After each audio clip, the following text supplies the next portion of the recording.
Hello, students at Van Buren Elementary School. This is Governor Eric Holcomb joining you today. What a great day to be a Wildcat. You may recall that Indiana was the birthplace of the first person to set foot on the moon, Neil Armstrong, of course. He was a graduate of Indiana's Purdue University up in West Lafayette, Indiana, also known as the cradle of astronauts. Boiler up, hammer down. But now you are part of another history that's being made. And I know you'll never forget today. I'd also like to extend a warm Hoosier welcome to the crew of Expedition 67 as you enter Indiana web space from space. So on behalf of our state, thank you for serving all of humanity, and indeed our world, as astronauts at the International Space Station do your most important job. And thank you for taking the time to downlink with students here in Indiana, in Brown County. We all couldn't be more grateful for the way you continue to pioneer advancements and conduct research that could lead to improved technology and health for years to come here on the planet we all call home. Couldn't be more proud. Finally, students and school staff, faculty, teachers, everyone that had a hand in this, congratulations on this opportunity that is truly out of this world. Your nationally recognized dedication to teaching and learning makes us proud and will continue to take you as far as you want to go. In fact, I'd go so far as to say that today proves that not even the sky is the limit for you all. So learn all you can and reach for the stars. You're going to catch them. All of us on 3.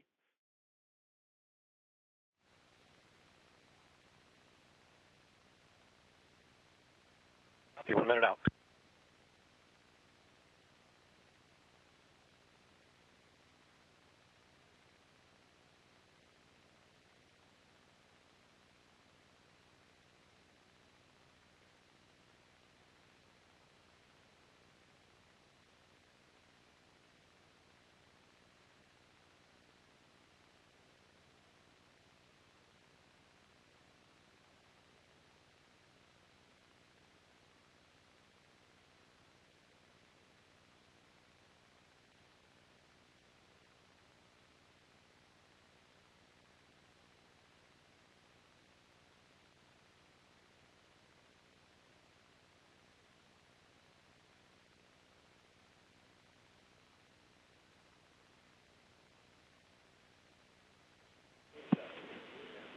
Station, this is Houston. Are you ready for the event?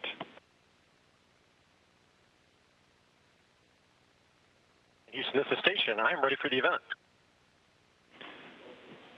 Houston ACR, this is Mission Control Houston. Please call station for a voice check. Mission Control Houston, please call station for a voice check. Station, this is Houston ACR. How do you hear me? How do you hear me? Houston ACR, I have you loud and clear. How me? I have you loud and clear. Please stand by for the first question. Hi, my name is Soil Reynolds. I'm in first grade, and why do you want to be in space?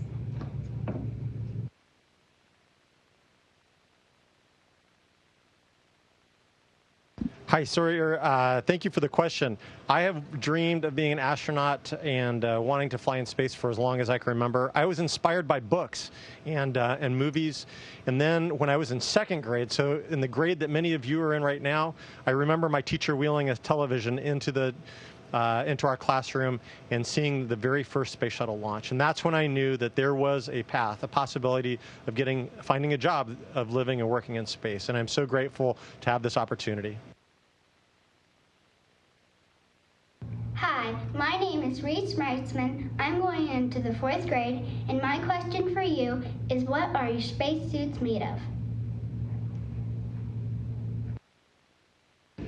Thank you for that great question. Our spacesuits are absolutely amazing pieces of technology. They have 16 layers.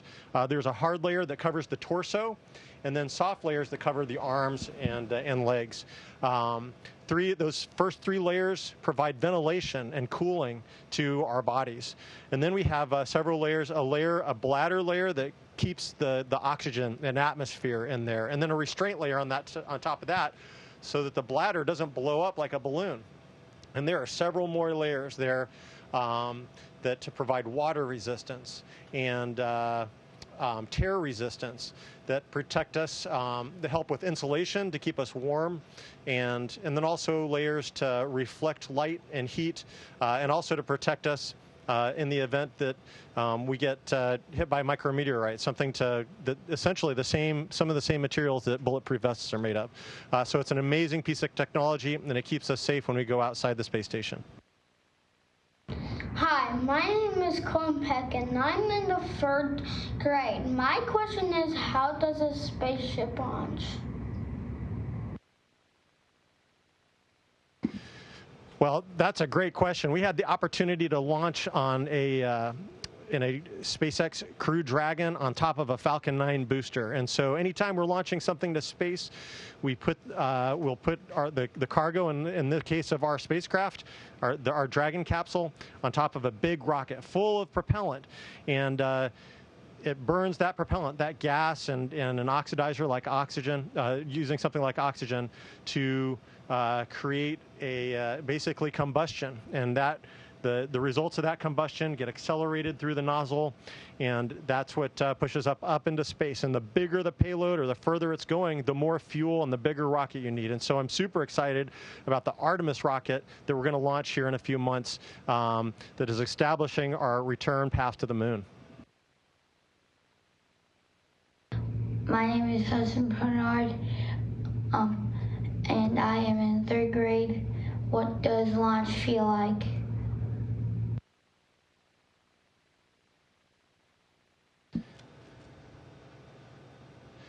Launches are absolutely amazing.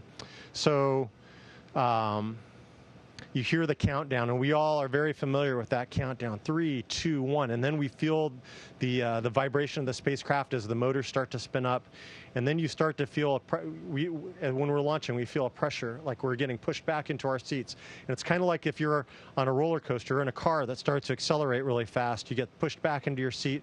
Well, that's what we feel like, and that goes on for about 8.5 minutes until we get into low Earth orbit, and then that acceleration goes away, and then all of a sudden you're free floating and you're in space. It is absolutely amazing.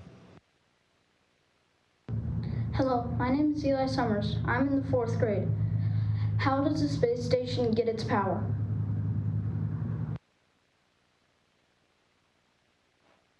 Yeah, it's really amazing that we don't have to get power from the ground. We generate all of our own power with the amazing solar arrays that we have on the outside of the space station. And in fact, we're in the process of upgrading our solar arrays so that we're going to have 6 brand new solar arrays that are kind of layered over top of our existing solar arrays. Each one of those new solar arrays generates about 20 kilowatts of power. So altogether, 120 kilowatts.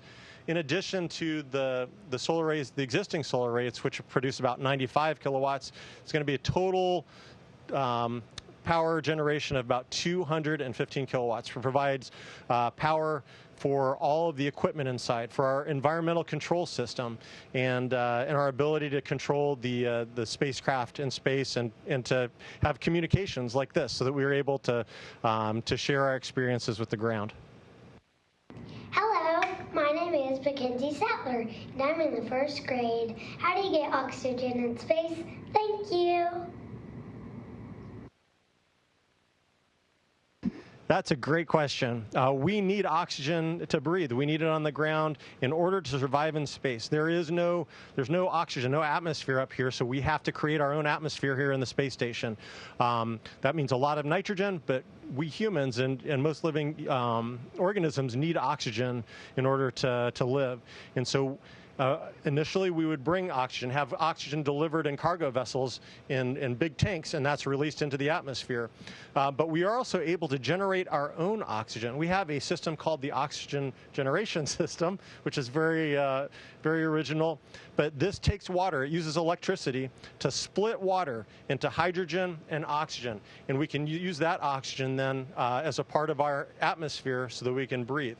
And this is really important for future exploration. When we go to the moon and to Mars, we can't have cargo vehicles constantly bringing us supplies. It just doesn't work. So we have to be able to recycle our atmosphere, recycle our water, and so that oxygen generation system is an important part of that environmental control system. Hello, my name is Buren Elementary. I am in 4th grade. How do you eat in space?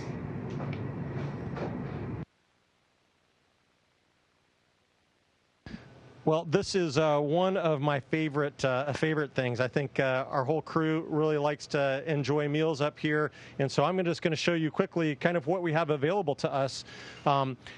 Half of our food comes pre-cooked and then in these kind of metallic envelopes. And so all we need to do is warm this up. We put it in, we have a food warmer. We slide this in there, has these hot plates in there. This sits against that, and this gets warmed up, and we open it up, and this is chicken fajitas. So that's pretty yummy. We put that on a tortilla. We have tortillas up here to eat with our food. But what to drink? So we have these little aluminum looking packets, kind of like a Capri Sun, if any of you've had those. But what we have inside is a powder. And so if it's coffee, it's powdered coffee. If it's juice, powdered juice. This happens to be milk. And then some of our food is dehydrated. So here's an example of a dehydrated food that we would add water to. And then some of my favorite things. This may be familiar to you.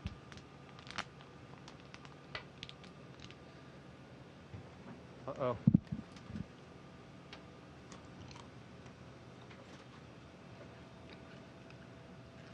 So as astronauts, we get to play with our food, and there's nobody here to tell us not to.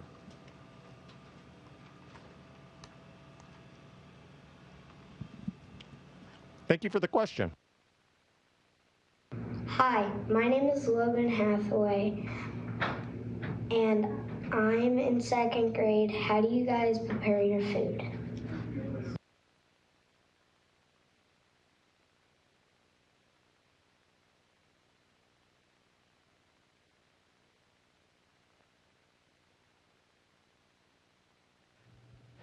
Kjell, your mic is off.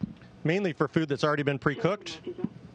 We will put it in a food warmer, and that's how we'll warm the food up. And it gets really warm, so it gets pretty tasty. And we have a refrigerator too, so if the food is supposed to be cold, we can put water into it and then put it in the refrigerator to cool off. And then some of our food, we'll add water to it and then cut it open, and we'll use a spoon. So it turns out the two most important utensils here in space to eat are scissors to cut open your food packets and a spoon to dig it out.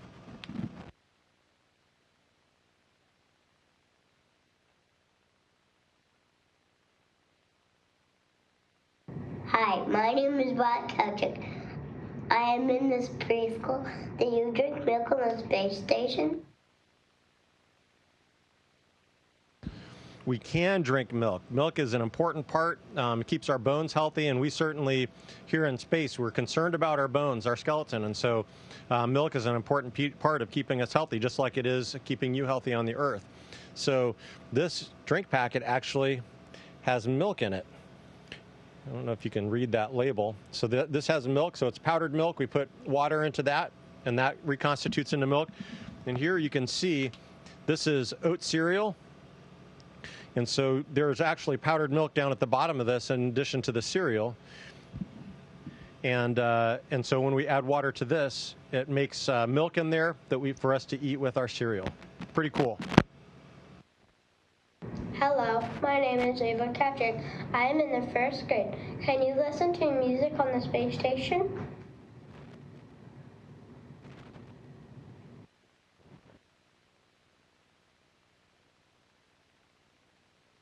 we can listen to music on the space station. In fact, I think most of us really enjoy listening to music. I like listening to music when I work out, and then also while I'm working, I'll have some music playing in the background. So we have a support team on the ground that sends up lists.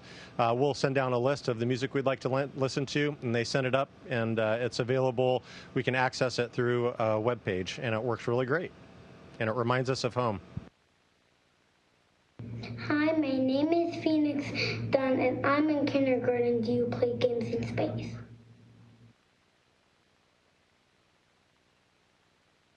Well, we absolutely can play games in space. We don't have a lot. We don't have like a lot of board games up here because all the pieces would just float away. We've got a few soft, kind of spongy balls that we can throw around, but we try to be really careful because the space station, you know, if you can kind of look around me, it is just, there are computers and equipment and people, science all around. And so we want to be very careful and take great care of the space station. But you can see, for example, we've got a couple inflatable balls here. This is, I think, maybe Mercury. And you can see we've got a sun and a moon behind. And we'll kind of figure out fun things to do to have fun up here. Hello, my name is Ronald Lucas, and I'm in 3rd grade. How do you keep your muscles strong in space?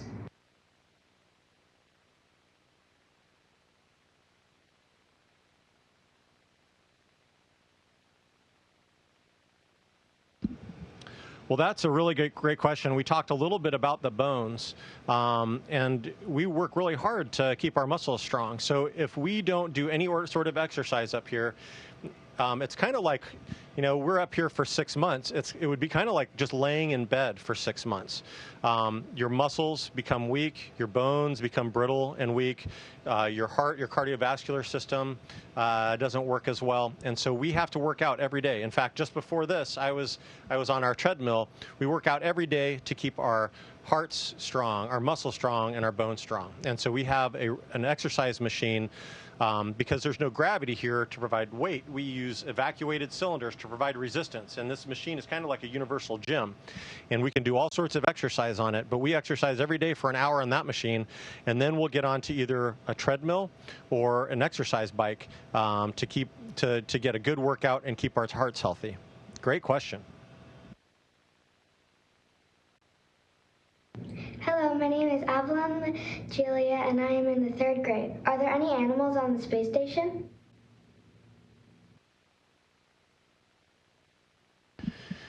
Avalon, great question. We have had and do have animals on the space station. They're an important part of our research program. They help us to understand how we and how animals, how living beings adjust to weightlessness and the kind of changes that we can see.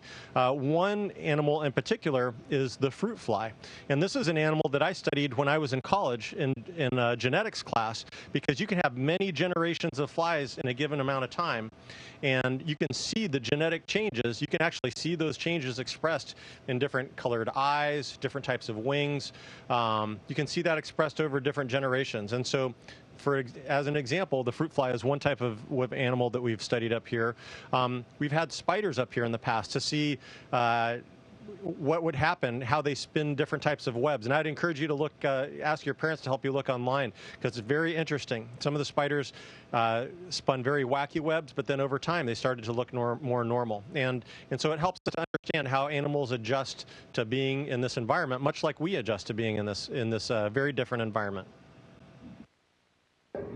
My name is Lachlan Steele. I'm in kindergarten. If you had a steak in outer space, how will it sliver?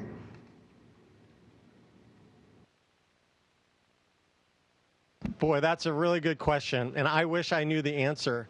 I'm glad that there are no snakes up here. That would be interesting.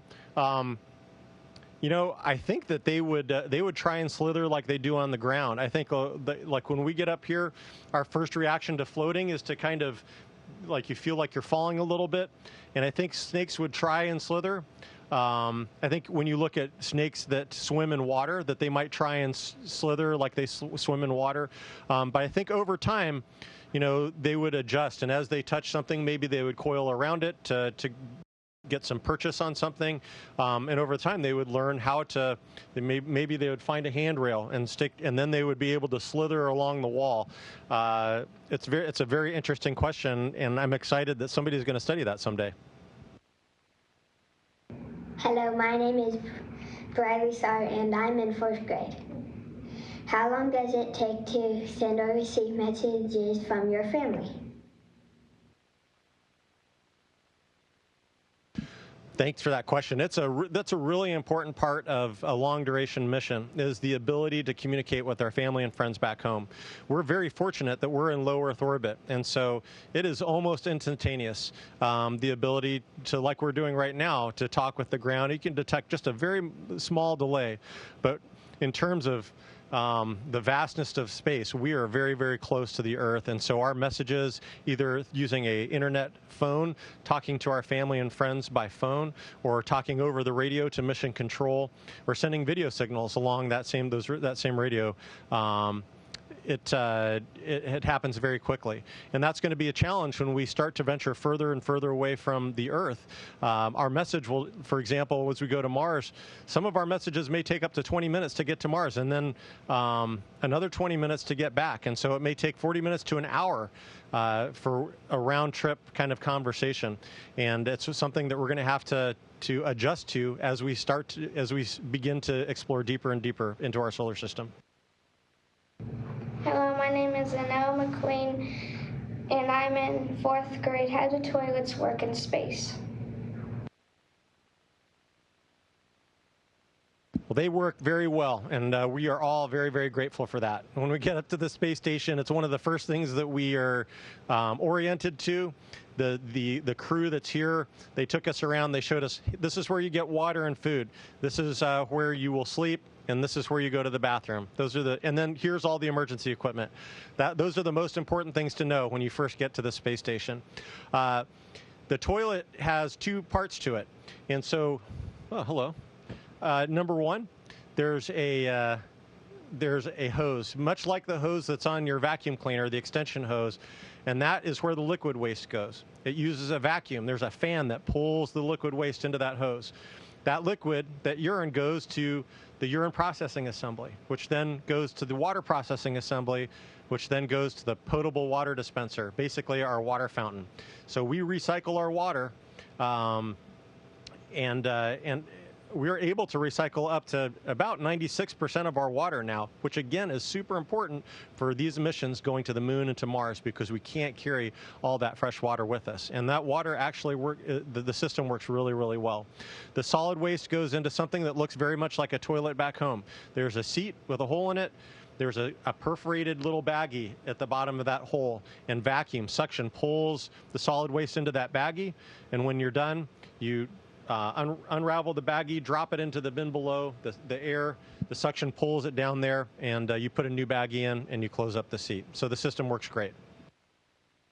Hello, my name is Emily Tracy, and I'm the superintendent of Brown County Schools in Nashville, Indiana. I want to extend our warmest thanks to the astronauts on board the International Space Station for taking this time today to educate our students in Brown County Schools. Your leadership and your experience are invaluable, and we could not be more grateful. Thank you for all you do to advance STEM education and the opportunities here on Earth, and for being an example of what hard work and dedication can look like. Today is certainly a great day to be a Wildcat.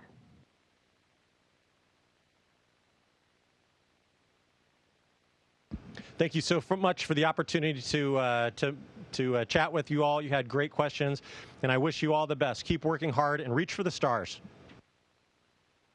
Station, this is Houston ACR. Thank you. That concludes our event.